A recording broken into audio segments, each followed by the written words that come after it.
ఈ కట్టిన double bedroom ఇల్లు కూడా రిజిస్ట్రేషన్ చేసి రిజిస్ట్రేషన్ ఫీజు ఎగ్జామ్ట్ అనే చేయాలి, గవర్నమెంటే రిజిస్ట్రేషన్ ఫీజు కట్టి సెలబుల్ రైట్స్తో కూడిన ఇల్లు ఇవ్వాలి వాళ్ళకి. ఎందుకంటే వాళ్ళది ఆస్తి మనం తీసుకుంటున్నాం కనుక మనం ఇచ్చే డబుల్ బెడ్రూమ్ ఇల్లు 250 గజాల స్థలము కట్టిన ఇల్లును రిజిస్ట్రేషన్ డిపార్ట్మెంట్ ద్వారా రిజిస్ట్రేషన్ చేసి పూర్తి హక్కులతో కూడినటువంటి ఇల్లు వాళ్ళకి ఇవ్వాలి. ఇది మన భూసేకరణ చట్టం.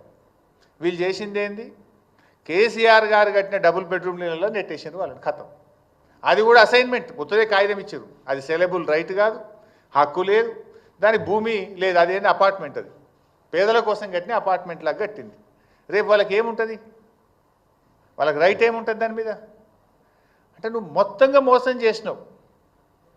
భూసేకరణ చట్టంలో ఏ ఒక్కటి కూడా చేయలేవు నువ్వు.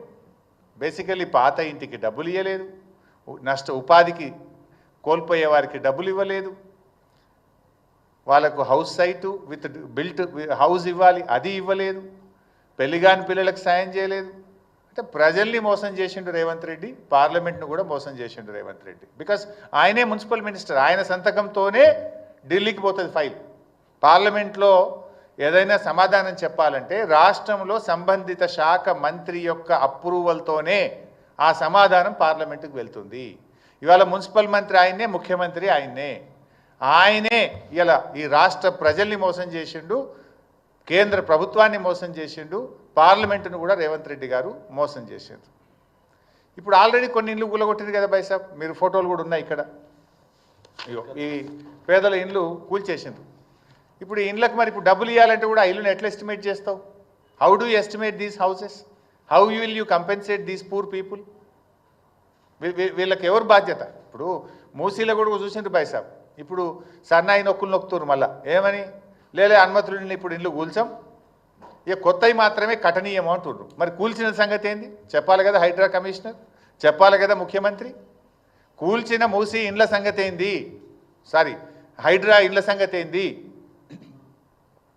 నాకు ఇంటికి అన్ని అనుమతులు ఉన్నాయి అని కుయ్యో మొర్రో అని మొత్తుకున్నా, కాళ్ళ మీద పడి వేడుకున్నా, రోడ్డు మీద పడి గిలగిల కొట్టుకున్నా కనికరం లేకుండా పేదల ఇండ్లు కూల్చిండ్రు కదా హైడ్రా పేరిట. ఇప్పుడేమంటున్నారు? లేదు కట్టిన ఇండ్లు కూల్చం, ఇండ్లల్లో ఉన్నోళ్ళని కూల్చమంటివి. ఆ చిన్న పాప నా పుస్తకాలు తెచ్చుకుంటా, మా నాన్న కొనిచ్చిన వాటర్ బాటిల్ తెచ్చుకుంటా అంటే కూడా ఆ పసిపిల్ల మీద కూడా కనికరం లేకుండా ఇండ్లు కూలగొట్టారే. ఆ పాపానికి బాధ్యుడు ఎవడు? ఆ చేసిన అన్యాయానికి ఎవరికి శిక్ష వేయాలో నిర్ణయించండి. ఇప్పుడేమంటున్నారు?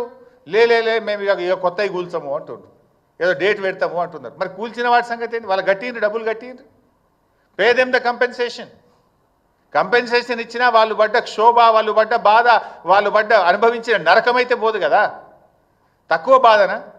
వర్షం పడుతుంటే నడి రోడ్డు మీద పడేసిండ్రు, పిల్లల పుస్తకాలతో సహా బట్టలతో సహా కట్టు బట్టలతో ఇళ్ళకి వెళ్ళి బయటకు వెళ్ళగొట్టి గోసపుచ్చుకున్నారు కదా. ఇప్పుడు మళ్ళీ డేటు మారిస్తే నీ నిర్ణయం మారచ్చు, కోర్టు మొట్టికాయలు వేస్తే మార్చుకున్నావు. కానీ ఆ పడ్డ క్షోభకు ఎవరు బాధ్యత వహించాలి? ఆ పడ్డ బాధకు ఎవరు బాధ్యత వహించాలి? ఆ కూలిన ఇల్లుకు ఇలా కంపెన్సేషన్ ఇచ్చి వాళ్ళని కాపాడుకోవాలన్నా వద్దా? అదేవిధంగా ఇలా మూసీలో కూడా ఇల్లు కూలగొట్టివి, నీవు చట్టం చూసుకోపోతివి, పద్ధతి పాటించకపోతివి, పార్లమెంట్ నువ్వు తప్పుదోవ పట్టిస్తేవి. ఈ కూలిన ఇళ్లకు రేపు నష్టపరిహారం ఎట్లా చెల్లిస్తావు? రేపు డెఫినెట్గా ఇవ్వాల్సిందే. బీఆర్ఎస్ పార్టీ ఊరుకోదు. ఈ బాధ ఎట్లా తీరాలి? ఎందుకు ఈ తొందరపాటి దుందుడుకుడు చర్యలు? ఆగమాగం చేసి ఇలా రాష్ట్రం పరుగు తీస్తున్నావు, పేదల ఉసురు పోసుకుంటున్నావు. అసలైన తొలి వెలుగు. ఫాలో వాట్సాప్ @తొలి వెలుగు official.